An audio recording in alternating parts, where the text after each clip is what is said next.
Everybody on the ground!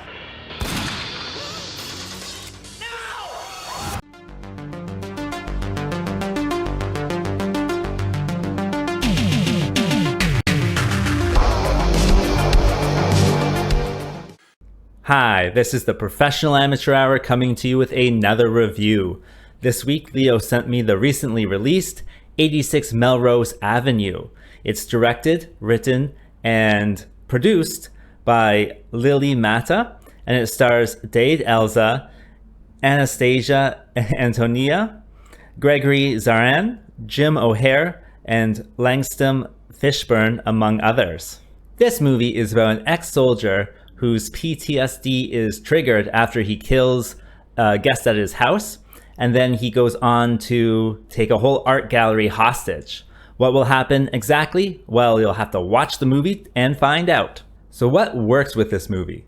Well, please take this with a grain of salt, as I am not American, but I thought this movie kind of was a microcosm of what America is, where, you know, most people have some reason or not to dislike each other. For example, there's, two immigrants. One doesn't like the other from the country that they came from. The black guy doesn't like the police, right? The soldier guy doesn't like really anybody. He doesn't like the gay couple or anything.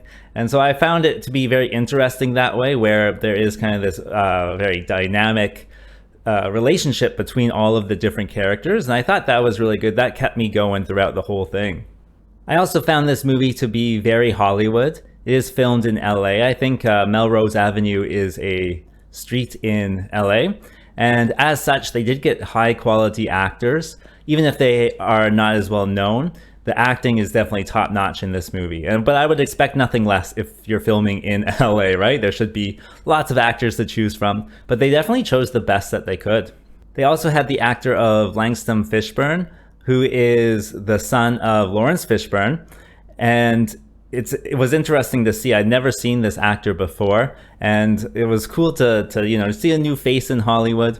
I thought his voice would be much lower because, Lawrence Fishburne's voice is quite low, but no, he just has a regular voice. So I thought it was cool to see a new face. The movie does a good job with characterization. Each character is given a little backstory, like with a little vignette, and it's interesting to see, what traumatic things happen to each person to lead them to this place. But I think it kind of falls short a little bit, where that kind of replaces story elements. And so telling about, people's tragedy, I don't think can replace story, but it does make us feel sympathetic to the character. So they did a good job with that. So what doesn't work with this movie? Well, there's a few things that frustrated me. One is it seems rather directionless. Even after the main character takes the group hostage, there's no real kind of plan. Like, it's really kind of confusing. Did he just suddenly take hostages rather than just keep running away from the police?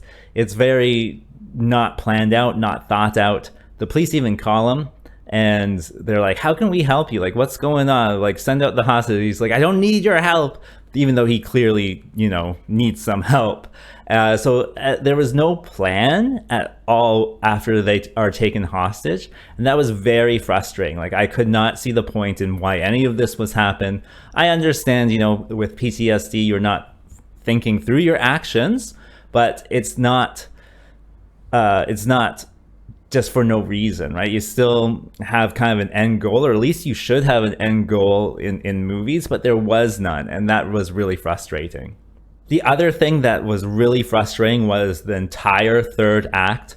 The entire third act is this, I won't really give it away, but it is absolutely pointless. Like, the climax has already happened. There's no reason to have these people talking to each other after, the climax for 20 minutes. It really seemed like if that was at the beginning, it would have been much better to kind of interest you in what went down with the hostages and stuff like that. I think I actually saw an interview, and I was just kind of like flipping through it after I watched it. And Lily actually said that the third act was supposed to be the first act. And she put it as the third act because American audiences wanted the action. So she put the action at the start rather than this kind of build up to it.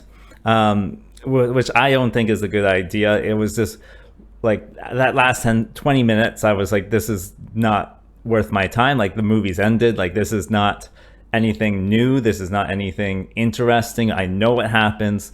And so that was very frustrating, I thought. So who is this movie for? Well, I think if you're a drama slash thriller fan, I think you could watch this. I think it was more drama than thrilling. It does kind of take place in this one art gallery. And again, the drama with all the backstories as well. So yeah, drama fans would like this. For a rating, I'm going to give this a 4.5. I think the characterization was top notch. The actors were top notch. It's just that lack of any direction with the story that really annoyed me. And that third act, I couldn't give it above a 5. So I've decided on 4.5. But what did you think? Have you seen it? Leave a comment telling us what you thought. As always, like and subscribe, and I will see you next time.